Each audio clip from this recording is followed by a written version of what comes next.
Y vamos a tomar lectura de la palabra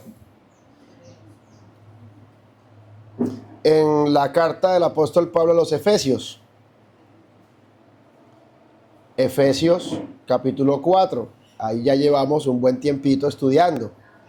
Amén. Gloria a Dios. Y si nos toma todo el tiempo, no hay problema. ¿Cuál es el afán? Dice mi suegro, de todas maneras tenemos vida eterna. Jaimito, Jaimito. Así me dice mi suegro querido. Jaimito, Jaimito, tenemos vida eterna, no hay por qué afanarnos. Vamos a mirar desde el versículo 23.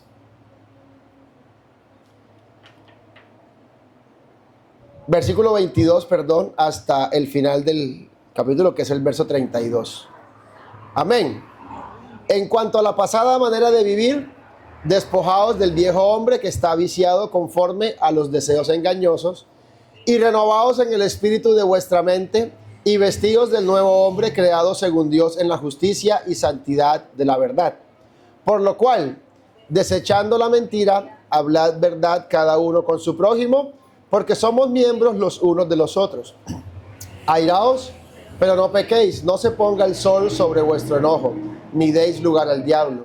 El que hurtaba, no hurte más, sino trabaje haciendo con sus manos lo que es bueno, para que tenga que compartir con el que padece necesidad.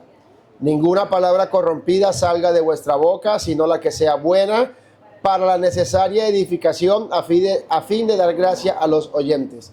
Y no contristéis al Espíritu Santo de Dios, con el cual fuisteis sellados para el día de la redención. Quítense de vosotros toda amargura, enojo, ira y gritería y maledicencia y toda malicia. Antes sed benignos unos con otros, misericordiosos, perdonándoos unos a otros, como Dios también os perdonó a vosotros en Cristo. Amén. Oremos al Señor y pidamos su bendición en esta mañana.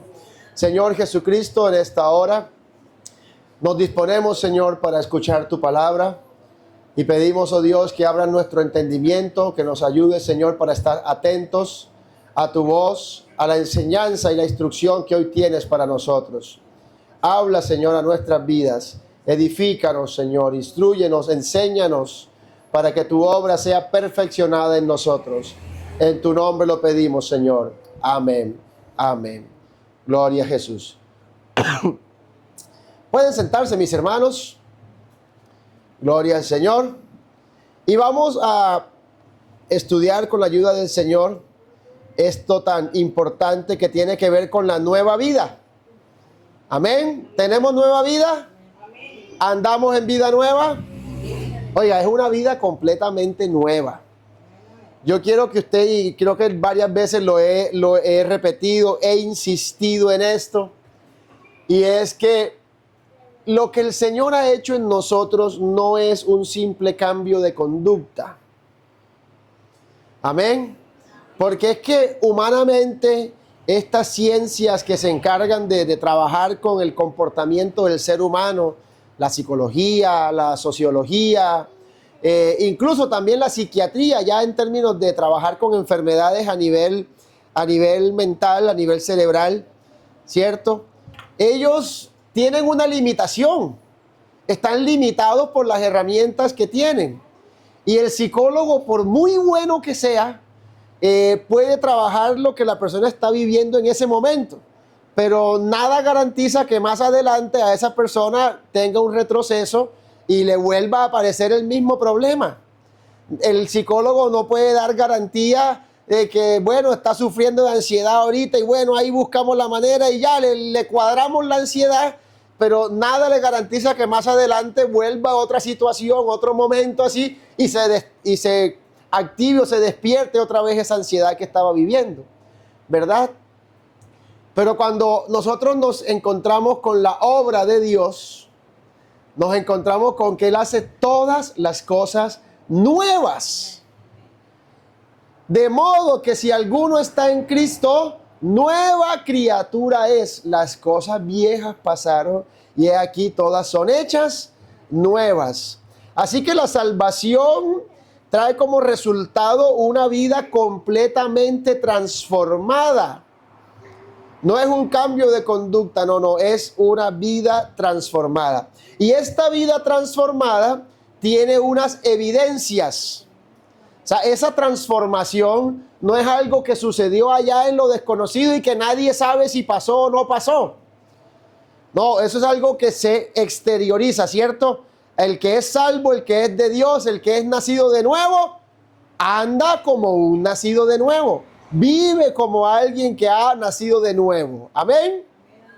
Entonces eso es lo que habla el apóstol Pablo, que antes teníamos una vieja naturaleza y nosotros nos despojamos del viejo hombre y nos vestimos de una nueva naturaleza. Ese viejo hombre estaba viciado, corrompido, y este nuevo hombre ha sido creado en la justicia y santidad de la verdad. Eso quiere decir que si el ser humano fue creado a imagen y semejanza de Dios, el pecado distorsionó, borró, quiso arrancar la imagen de Dios en el hombre. Pero Jesucristo, con la obra de salvación y como fuimos redimidos, nos devolvió esa imagen. Eso quiere decir que los que somos hijos de Dios, los que somos salvos, los que somos nacidos de nuevo, te hemos recuperado, ¿cierto? O hemos recibido esa verdadera imagen que el Señor nos dio al comienzo. Claro, todavía no está completa, ¿cierto? Falta la redención de nuestro cuerpo. Si morimos, seremos resucitados, y si estamos vivos, seremos transformados. Amén. Entonces, sí o sí estamos claros en que somos nuevas criaturas. Amén.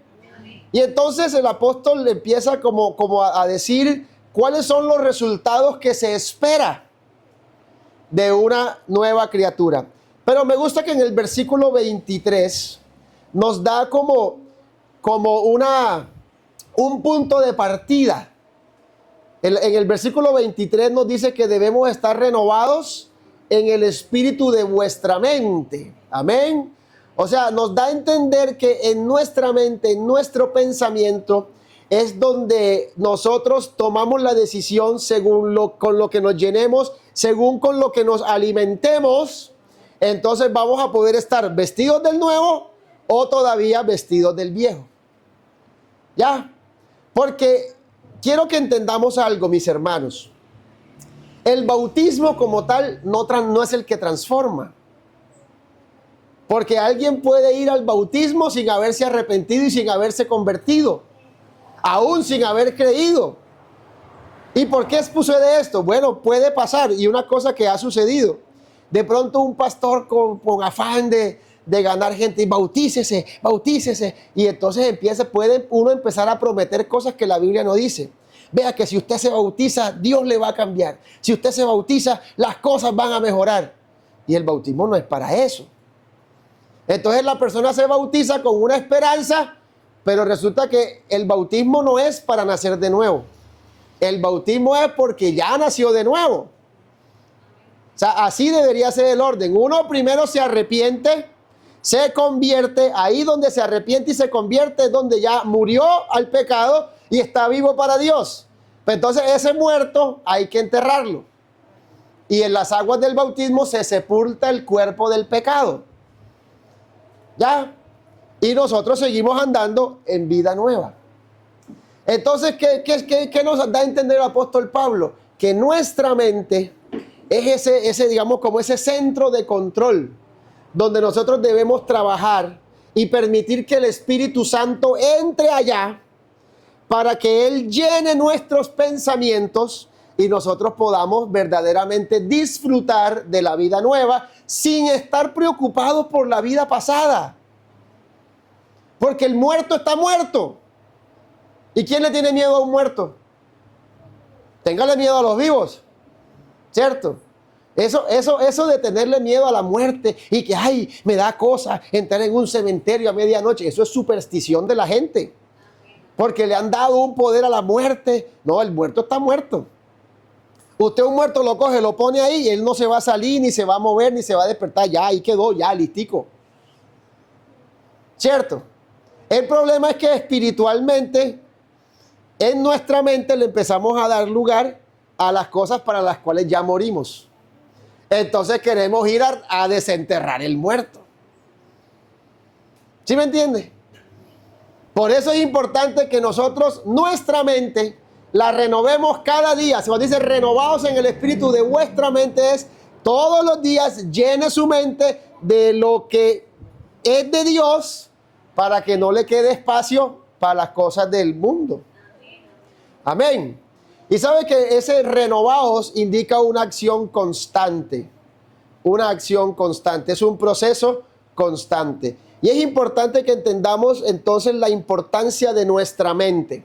Quiero que leamos Romanos capítulo 12, versículo 2, que también nos habla de la mente. Amén. Y es ahí, en ese escenario es donde Dios quiere trabajar, donde Dios quiere obrar, porque según lo que tengamos en nuestra mente, así mismo vamos a actuar, vamos a comportarnos. Antes de leer Romanos 12:2, yo sé que ustedes saben un versículo que dice, sobre toda cosa guardada, guarda tu corazón, porque de él mana la vida.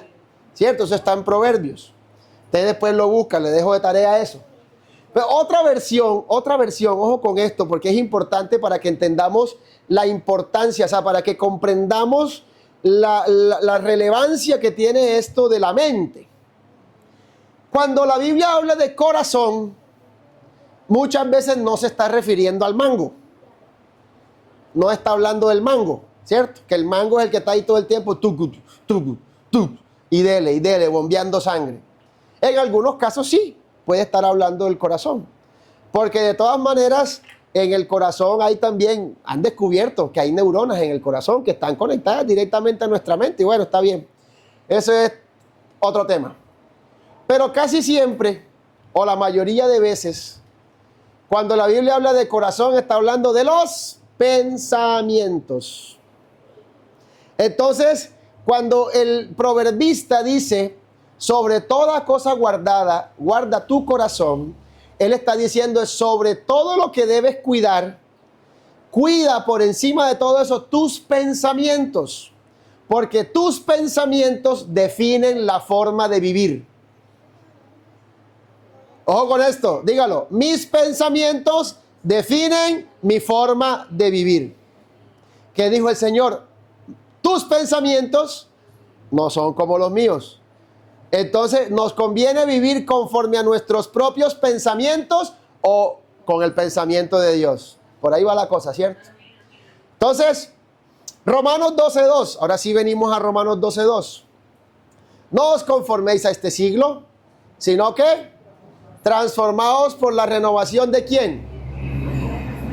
La renovación del entendimiento. O sea, ¿eso dónde está el entendimiento? En la mente, en los pensamientos. Allá está el entendimiento. ¿Y qué nos dice? Que tenemos que renovarnos en nuestro entendimiento. ¿Para qué? Para que no vivamos conforme a este siglo. Otra versión de ese versículo de Romanos 12:2 dice, no se amolden a las formas del mundo. ¿Y esto para qué? Para que nosotros entendamos que en el mundo hay un sistema de pensamiento. Con respecto a la vida, el mundo tiene un concepto. Con respecto a la familia, el mundo tiene un concepto. Con respecto a las finanzas, el mundo tiene su concepto. El matrimonio, el mundo tiene su concepto. La vida en comunidad, el mundo tiene su concepto. Para cualquier tema que usted quiera poner, va a encontrar un concepto en el mundo. Pero me dice a mí, no os conforméis a este siglo, es decir, no se amolde a las formas del mundo. O sea que usted y yo no pensamos como piensa el mundo. ¿Qué hacemos? Hemos sido transformados en nuestro entendimiento. Y esa transformación que ha hecho que podamos comprobar cuál es la buena voluntad de Dios, agradable y perfecta. Eso quiere decir que cuando nuestro pensamiento es renovado, andamos en la voluntad de Dios. No pensamos como piensa el mundo, sino que pensamos como piensa Dios. Por eso es importante el entendimiento, la mente. Y ahí es donde usted tiene que tener cuidado con qué está alimentando su mente, con qué está alimentando sus pensamientos. Miremos otro texto. Vamos a mirar dos textos más para poder entender la importancia de esto o para ampliar esto que estamos hablando. Hebreos 4:12.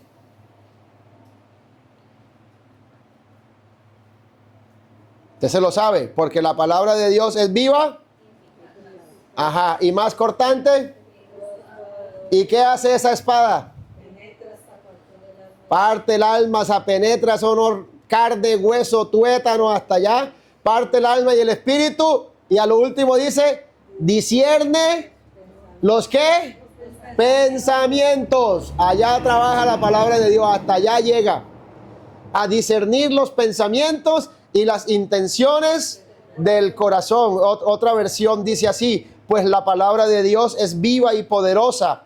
Es más cortante que cualquier espada de dos filos. Penetra entre el alma y el espíritu, entre la articulación y la médula del hueso. Deja al descubierto nuestros pensamientos y deseos más íntimos.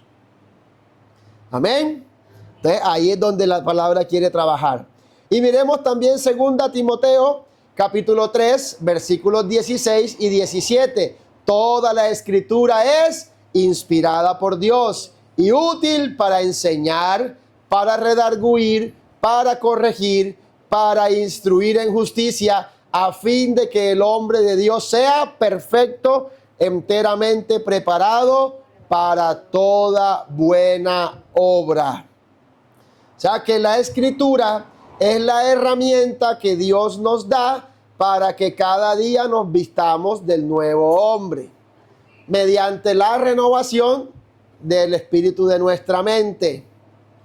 Amén. Vea que el Señor no nos deja desarmados. Él dice, esta vestidura es la que te tienes que poner, esta es la manera en la que debes vivir. Esto que vas a vivir es el resultado del nuevo nacimiento. Y como somos nacidos de nuevo también por la palabra, esa misma palabra es la que nos hace crecer. Es la que nos hace madurar, la que hace que nos fortalezcamos para andar en esta nueva vida. Amén. Entonces mire cómo la palabra trabaja en nuestra mente. Según la segunda carta a Timoteo, habla de 4 cosas, ¿cierto? Enseñar, redarguir, corregir e instruir en justicia. Estamos hablando de la mente. Renovados en el espíritu de vuestra mente, vestidos del nuevo hombre. Eso es lo que estamos hablando hoy, ¿cierto? Y ya después vienen los resultados. Por eso dice, vestidos, entonces ya desecha la mentira, deja de robar, habla siempre la verdad, trabaja con sus manos, no se pone airado, sino que es lleno de humildad. Eso es lo que sigue diciendo ya después del versículo 25. Entonces, volvamos a 2 Timoteo capítulo 3, versos 16 y 17, que nos dice 4 cosas de cómo la palabra de Dios trabaja en nuestra mente. Porque enseñar, redarguir, corregir e instruir en justicia, todo eso ocurre ¿en dónde? En la mente, en los pensamientos. Ahí es donde ocurre todo eso. Entonces, enseñar. ¿Para qué la Biblia nos enseña? Para formar nuestra manera de pensar. Es decir, la palabra de Dios establece lo que es la verdad. En ella está la verdad. Y la verdad absoluta. ¿Cierto? Porque la Biblia no es una verdad dentro de muchas verdades. No, la Biblia es la palabra de Dios y es la verdad. La única verdad. Todo lo que esté por fuera de la Biblia ya es un concepto distorsionado. Si no tiene soporte en lo que el Señor nos dice, en los principios que Dios ha establecido, inmediatamente ya está distorsionado. Y por eso el mundo está como está. Porque ¿qué han hecho? Rechazar la palabra de Dios, rechazar la verdad. Todo el tiempo eso es lo que han hecho. Entonces, enseñar establece lo que es verdad. Establece los conceptos sobre quién es Dios, sobre qué es el pecado, qué es la vida, qué es la santidad, el plan de salvación. ¿Cierto? Y entonces por eso la gente, como desconoce la Biblia, creen que de cualquier modo pueden agradar a Dios. Pues hay que enseñar el Evangelio para mostrarles a ellos cuál es el camino para estar reconciliados con Dios. ¿Las obras salvan? ¿Qué nos salva? ¿Ah? ¿Somos salvos? Por gracia. Y hay que explicar a la gente qué significa eso de ser salvos por gracia. Salvos por medio de la justicia, que es, ¿cómo es salvo? Por medio de la fe, ¿cierto? Y somos justificados también por medio de nuestras obras. ¿Ah? Como dice Tito 3:5, nos salvó por las obras tan bonitas que hicimos y nos ganamos su favor. No, nos salvó, no por obras de justicia que hubiéramos hecho. Lo dice claritico. Decir que somos salvos por su misericordia. Ahí lo dice. Y por la renovación en el Espíritu. Eso es lo que dice Tito 3:5. Entonces, el concepto del mundo es, no, lo importante es que yo sea buena persona. Y por eso usted ve que hay gente que se justifican a sí mismos. Yo no robo, yo no mato, yo no bebo, yo no fumo, yo no le hago mal a nadie.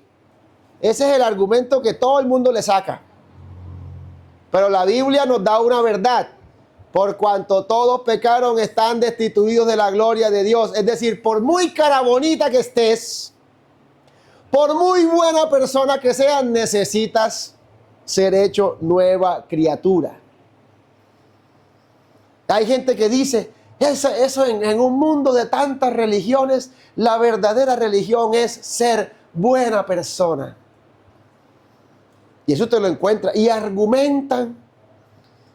Y si son de aquellos que vienen con esa carga o con esa herencia de las religiones orientales, ¿cierto? Que las religiones orientales son mucho de la autosuperación o de la búsqueda interior. Ya, entonces ellos dicen, entonces son los que se encierran allá, esos monjes que se van y se apartan y dicen allá y se concentran para buscar dentro de sí mismos la sanidad y buscar la paz interior y entrar como en esos estados de éxtasis emotiva y emocional.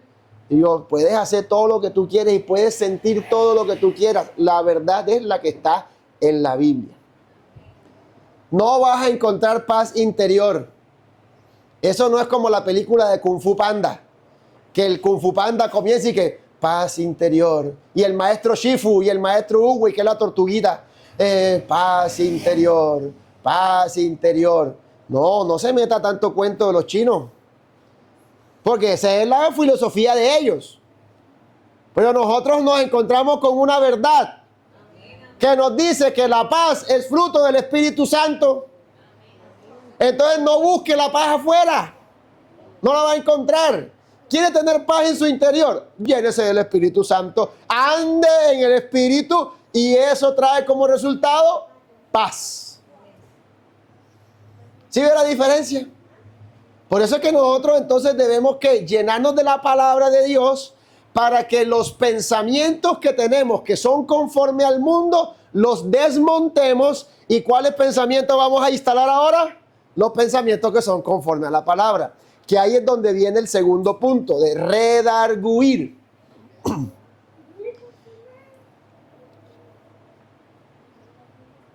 Redarguir básicamente significa convencer.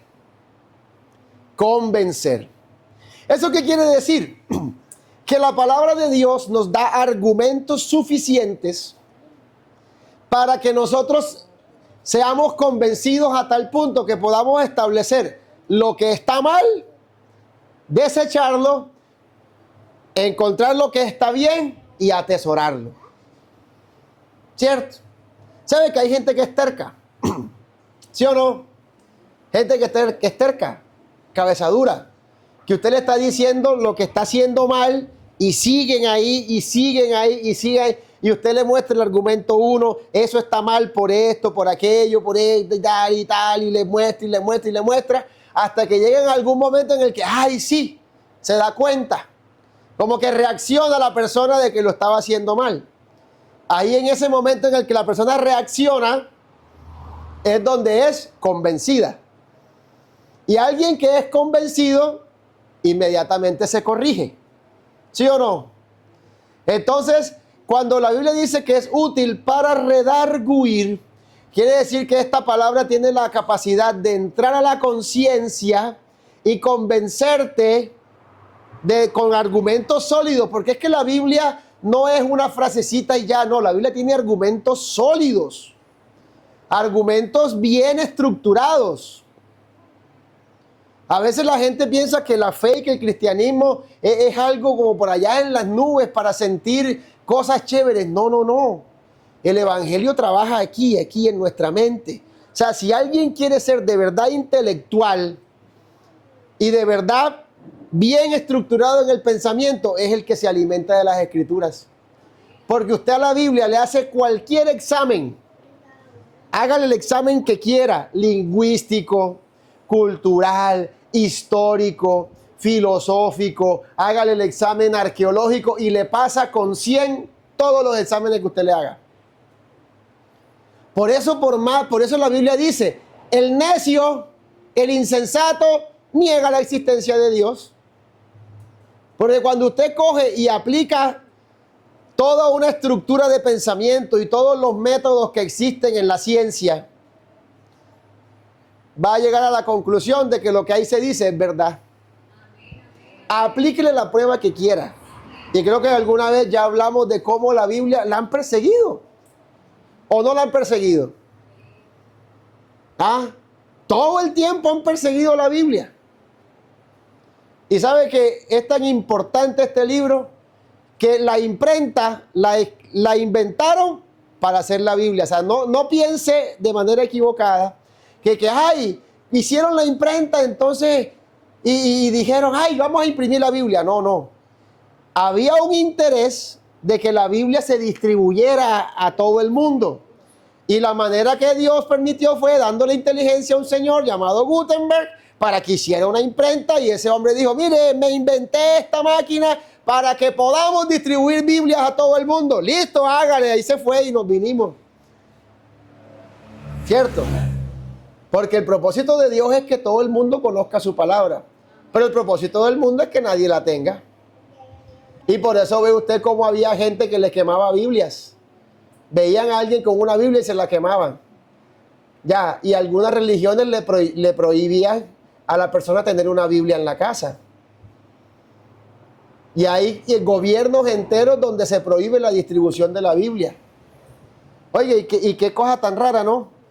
Que en los colegios le quieren cerrar la puerta a la predicación de la palabra. Pero después cuando están en la guandoca, ahí sí llaman a la iglesia. ¡Ay, venga, ayúdenos! Yo, pero ¿para qué quieres que llamarme a la gente que está en la cárcel? Déjamelo desde el colegio para que veas que no entran a la cárcel. Déjamelo desde el colegio, déjamelo desde niños.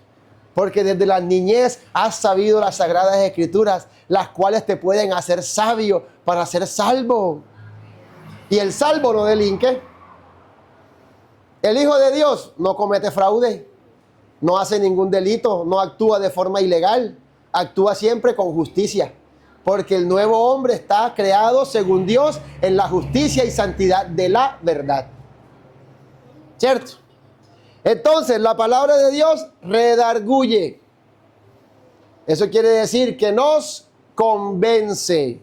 Allá llega a lo más profundo de nuestra conciencia y nos muestra los pensamientos. Acuérdense que discierne los pensamientos y las intenciones del corazón. Y todo aquello que no le agrada a Dios, enseguida nos lo resalta. Esto no le agrada a Dios. Ya. Y es importante que nosotros nos dejemos redarguir por la palabra. Porque a veces queremos vivir la vida cristiana todavía con conceptos equivocados del mundo y aún de la religiosidad con la que venimos del mundo. Porque hay conceptos de la religión tradicional que traíamos, ¿cierto? En Colombia, el catolicismo, hay que decirlo así, no podemos ocultarlo. Todos los colombianos, de algún modo, el catolicismo, lo tenemos aquí. Porque nuestro país, en estos 200 y pico de años de república que tenemos, o sea, desde 1810, Y si miramos antes la historia de nuestro país y nos vamos hasta 1400, ¿qué? 92. ¿Sí fue en 1492 o en 1412? ¿Ah? Bueno, en los años 1600, dicen alguien por ahí, ¿no? Esa es la canción del otro cantante, no, sea serio. ¿Cierto? Allá que el 12 de octubre de 1492, que llegó no sé quiéncito, que Cristóbal Colón fue el que llegó, ¿verdad? Bueno, Cristóbal Colón nació en un cajón con 10 de camisa y un pantalón. Entonces, desde ahí, en ese periodo de la conquista del Imperio Español, ¿cuál fue la religión que nos impusieron? El catolicismo apostólico romano, ¿cierto? El de la iglesia de Roma. Y entonces imagínense ustedes, desde 1492 hasta el día de hoy han pasado más de 500 años. ¿Sí o no? O casi 500, pero por ahí va la cifra. ¿Y usted cree que en 500 años, qué es lo que nos han metido aquí?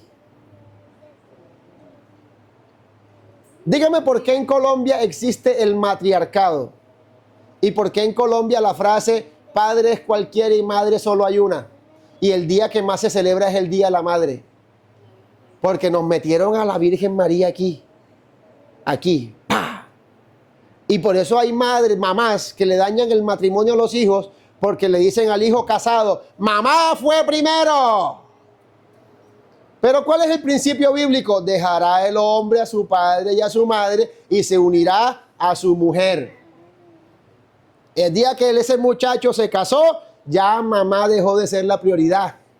Y suena feo. Ay, ¿cómo así? Claro, para usted le suena feo porque tiene aquí la imagen de la Virgen, de la Madre. Y pregúntele a cualquier persona, ¿quién es la madre de todos nosotros?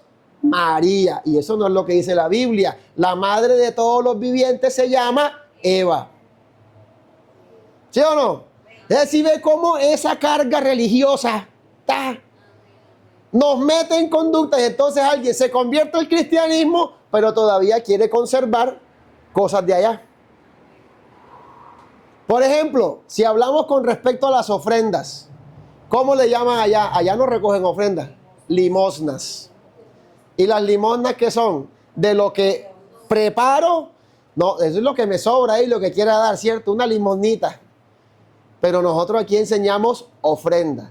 Y la ofrenda no es de lo que me sobra, no, la ofrenda, si usted la mira en la Biblia, la ofrenda era algo que el pueblo se preparaba, hacía parte de la adoración y el reconocimiento a Dios, y lo hacían en gratitud al Señor, ¿verdad? Entonces ellos se preparaban para ofrendar. Eso quiere decir que usted, así como se alista, se baña, se viste para venir al culto y se arregla, también alista la ofrenda. ¿Sí o no? Porque la ofrenda es para exaltar al Señor, claro que sí, y también para el desarrollo de la obra. Y ese principio está desde el Antiguo Testamento. Ahí está. O sea, y no me diga que no, que eso era de la ley. No, usted lo mira y está antes de la ley. Todavía no había ley y ya existían las ofrendas. Porque ¿quiénes fueron los primeros que ofrendaron en la Biblia? Caín y Abel, los hijos de Adán. Fueron los primeros que ofrendaron en la Biblia. Y ahí dice que Dios no miró con buenos ojos a Caín y a su ofrenda. Pero sí miró con buenos ojos a Abel y a su ofrenda. Entonces analice usted cómo está ofrendando. ¿Está ofrendando como Abel?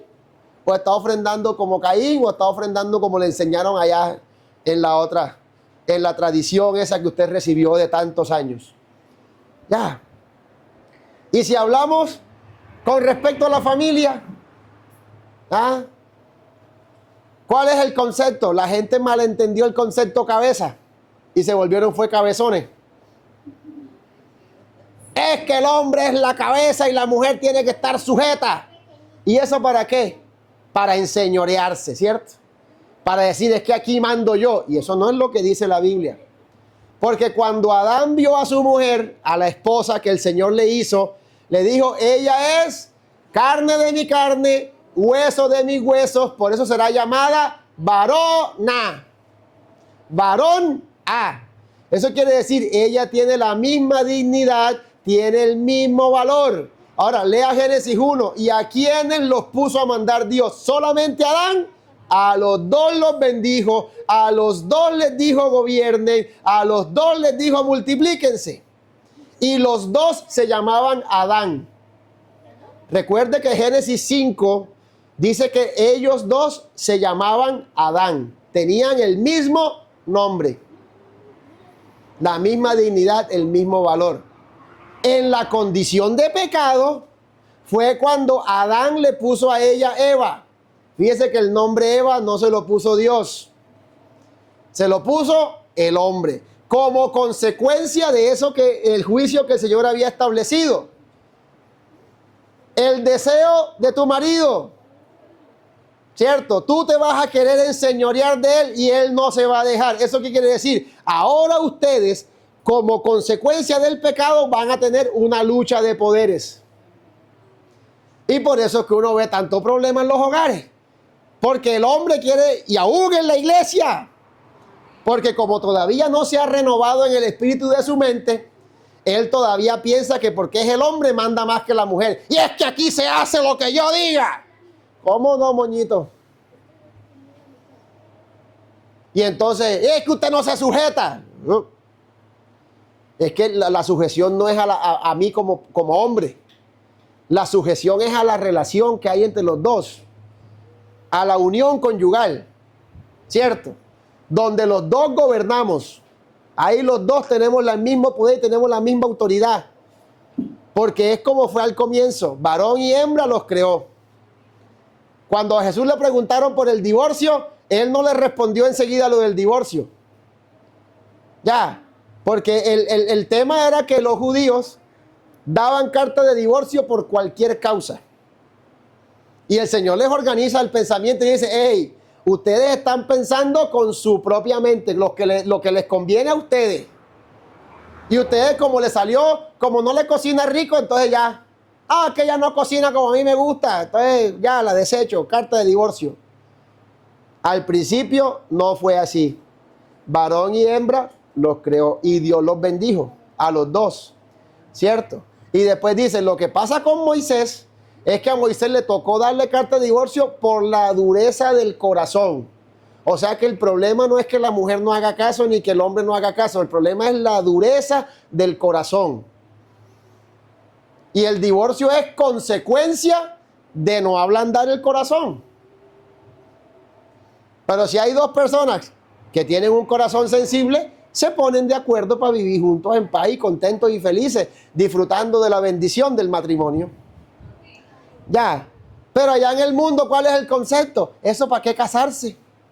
Eso mejor vámonos a vivir. Y ahí miramos a ver. En el camino se arreglan las cargas. Sí, cómo no, moñito. En el camino usted se cansa de cargar.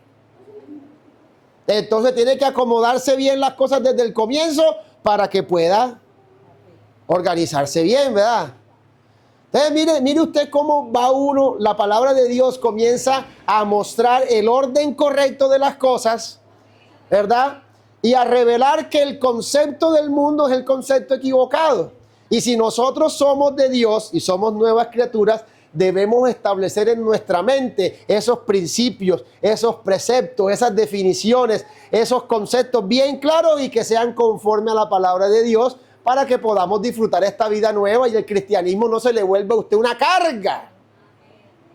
Porque se la va a pasar usted toda la vida. ¿Cómo está, hermano? Ahí bien, para no preocuparlo. Una hermana, yo recuerdo una hermana que siempre, yo no sé cómo se consiguió mi número. Hermano, usted que es un hombre de mucha oración, hermano, es que siempre estoy en medio de pruebas y lucha y problemas y angustia y ansiedad y persecución y tal. Y vamos a ver, yo después me averigüé bien la cosa y era que ella hacía negocios torcidos. Siempre tumbaba a la gente. Y, ay, hermano, me están persiguiendo. Pero ¿cómo no te van a perseguir si estás haciendo tramposería? Ay, hermano, están hablando mal de mí. ¿Cómo no van a hablar mal de ti si póngale ahí de para adelante lo que quiera? Entonces, corríjase y verá, ya se le acaba la persecución, se le acaba tanta cosa.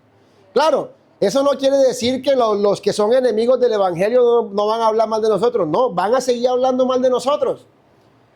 Porque son enemigos de la verdad, porque son enemigos del evangelio. Pero nosotros tenemos que estar seguros de que estamos en nuestra mente pensando como piensa Dios.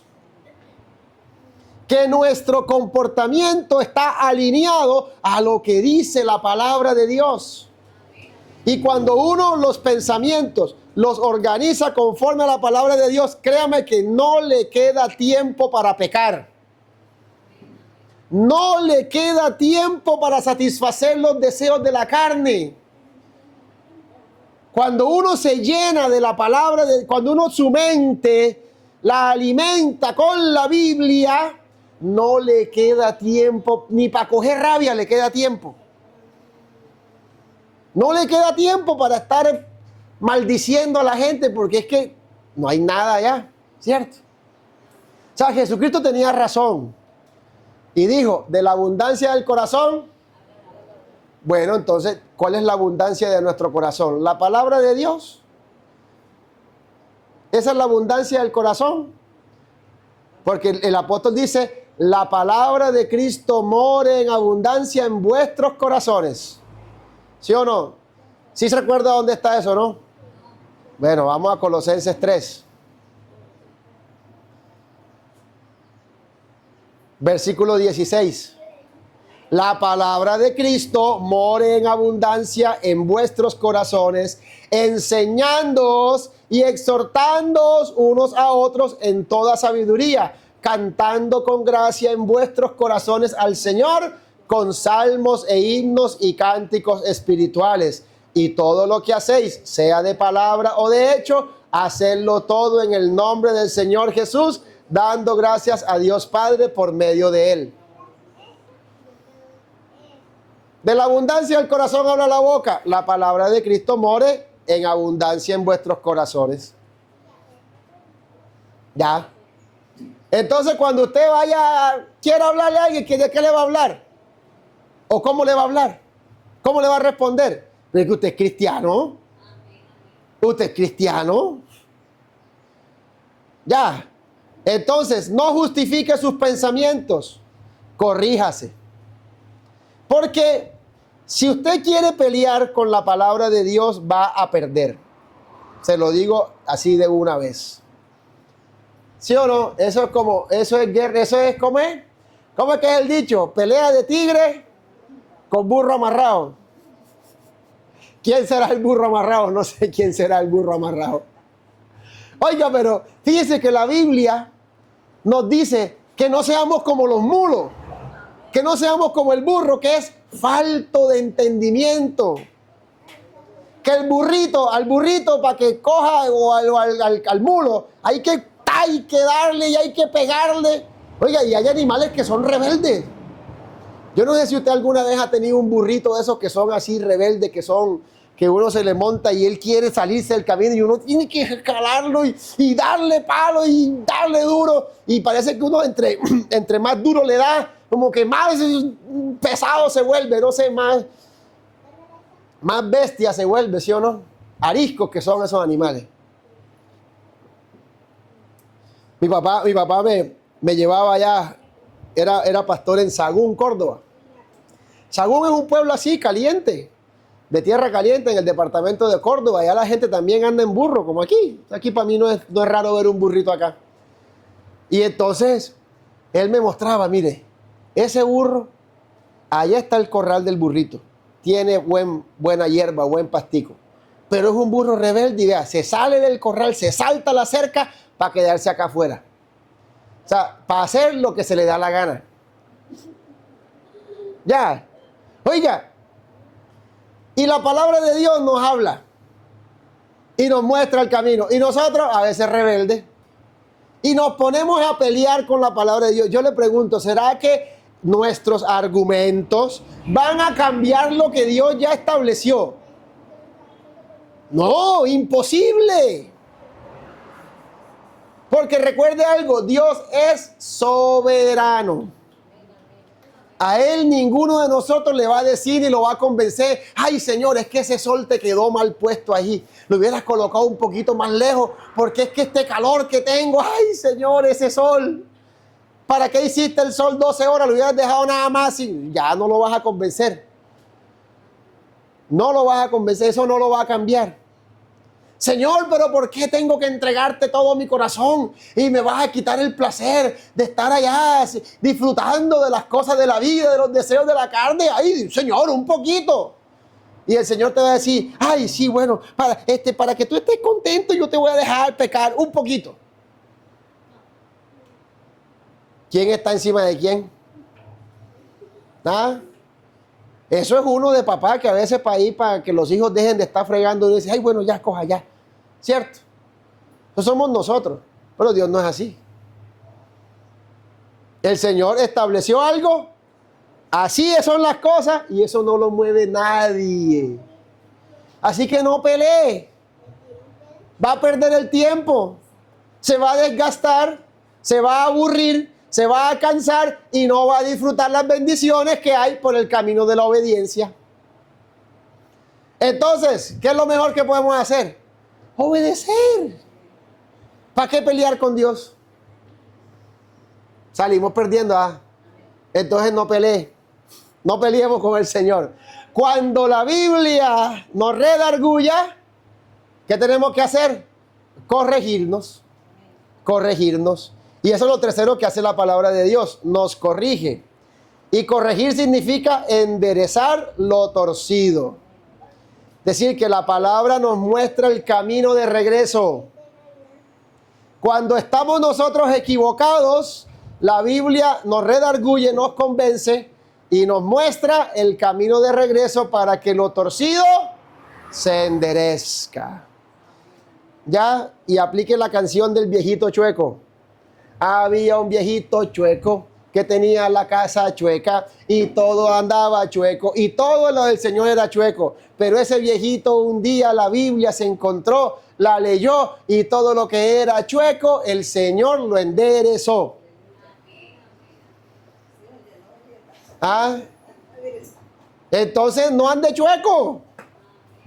Que el Señor quiere que usted ande derechito.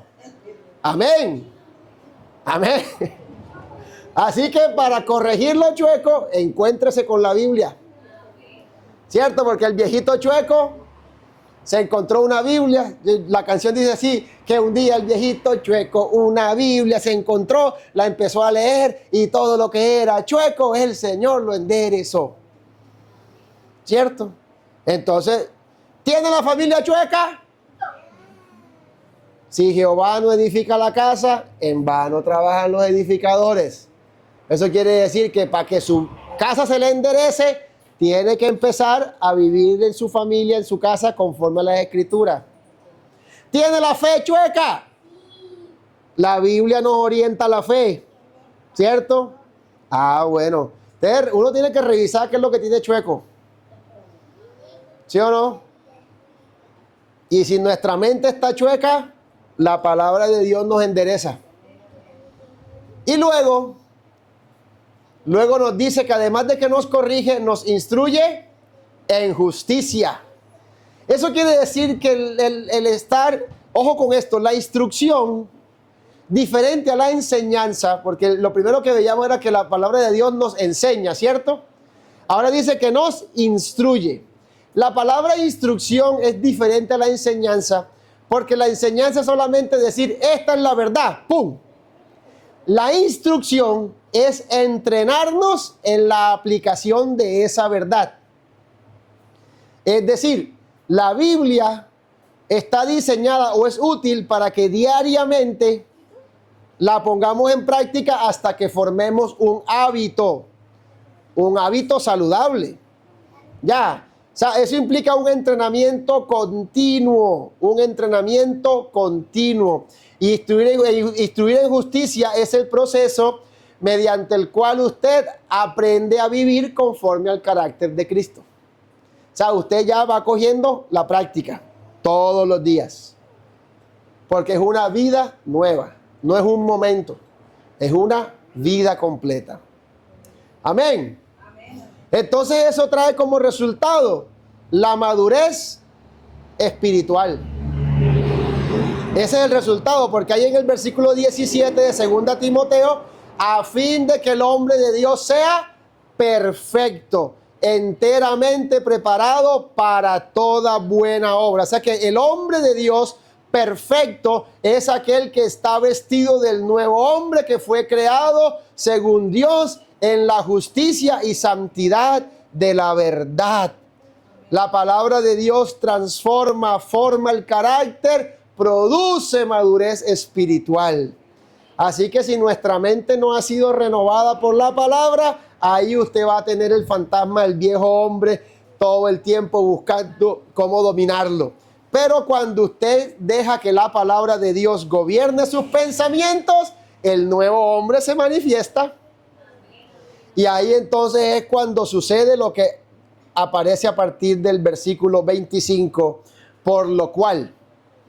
Recuerde que por lo cual dice, con este argumento se produce el siguiente resultado. Ya, entonces, vestido del nuevo hombre, viene el siguiente resultado, que es desechando la mentira.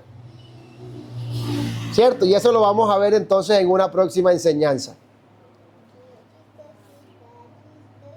Pero mi hermano, mire qué importante es nosotros llenar nuestra mente de la palabra de Dios. Y más en este tiempo. En estos tiempos, mis hermanos, ustedes saben que hay hombres que se han levantado falsos maestros.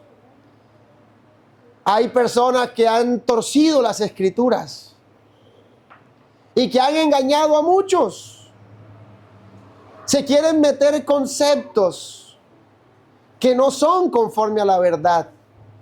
Y eso inmediatamente va a distorsionar por completo esa nueva naturaleza.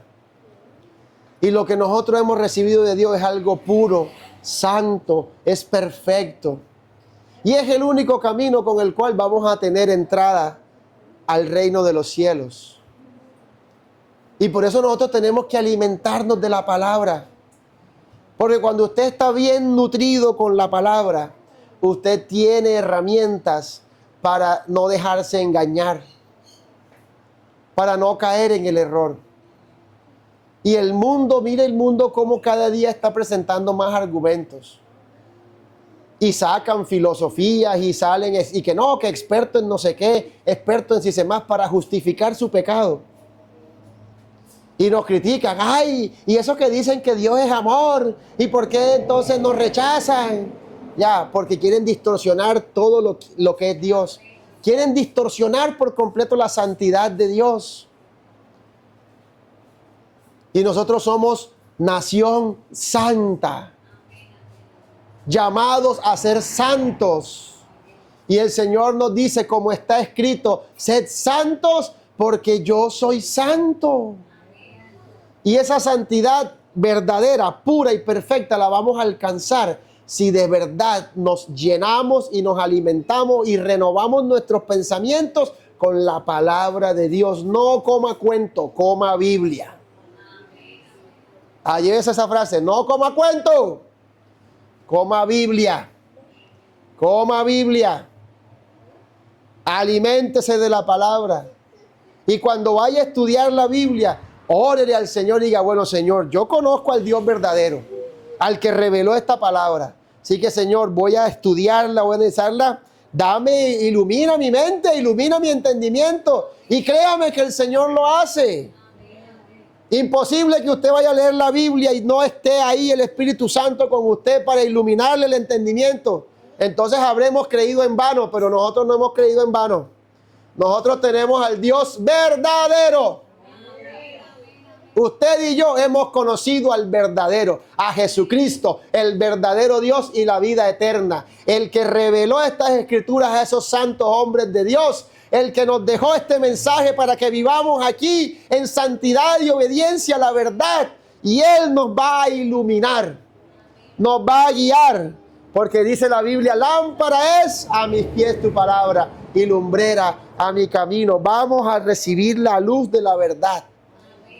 Si usted se dispone con todo su corazón para llenar su mente de esta palabra. Póngase de pie, por favor. Y pídele al Señor entendimiento. Dígale, Señor, que mi entendimiento siempre esté bien abierto para comprender la Escritura. Que tu palabra, Señor, hoy me enseñe, me redarguya, me corrija, me instruya en justicia. Porque yo quiero estar siempre vestido de esta nueva naturaleza. Quiero vivir en esta nueva vida conforme a la justicia y santidad de la verdad. Que la imagen que se refleje a través de mi vida sea la imagen del Dios Todopoderoso que nos ha hecho nuevas criaturas. Aleluya. Órele al Señor en esta hora. Padre Celestial, te adoramos, oh Dios. Te exaltamos, Jesús. Dios maravilloso, gracias por tu palabra, Señor. Gracias por tu palabra, mi Dios. Aleluya, esa palabra que trabaja en nuestros pensamientos, Señor. Tú, oh Dios, redarguye en nuestra mente, redarguye, Señor, los pensamientos, discierne los pensamientos y las intenciones del corazón. Y queremos, Señor, que nuestra mente, que nuestros pensamientos estén llenos de tu palabra, llenos de tu verdad, Señor. Que tu Espíritu Santo sea el que gobierne en nuestra mente, en nuestros pensamientos, porque son ellos los que definen, los que muestran la forma en que vivimos, y nosotros hemos aprendido una forma de vida que es una forma de vida en obediencia, en santidad, en rectitud, en justicia, en integridad, Señor. Permite, Señor, que nuestra mente se llene de tu palabra, para que estemos siempre vestidos, renovados en el espíritu de nuestra mente y vestidos del nuevo hombre creado según Dios. Que no haya espacio para la vieja naturaleza que allá está enterrada, porque morimos al pecado, morimos a esa pasada manera de vivir, y ahora hemos sido vestidos con una nueva vida y queremos andar en esta vida nueva. Aleluya, aleluya, conforme a tu carácter, tu mente, la mente de Cristo. El carácter de Cristo es el que está siendo formado en nosotros. En el nombre de Jesús, en el nombre de Jesús. Amén, amén, amén. Dele gloria a Dios, dele la gloria al Señor. Bríndele un aplauso al Señor por esa obra tan especial y maravillosa que Él ha hecho en su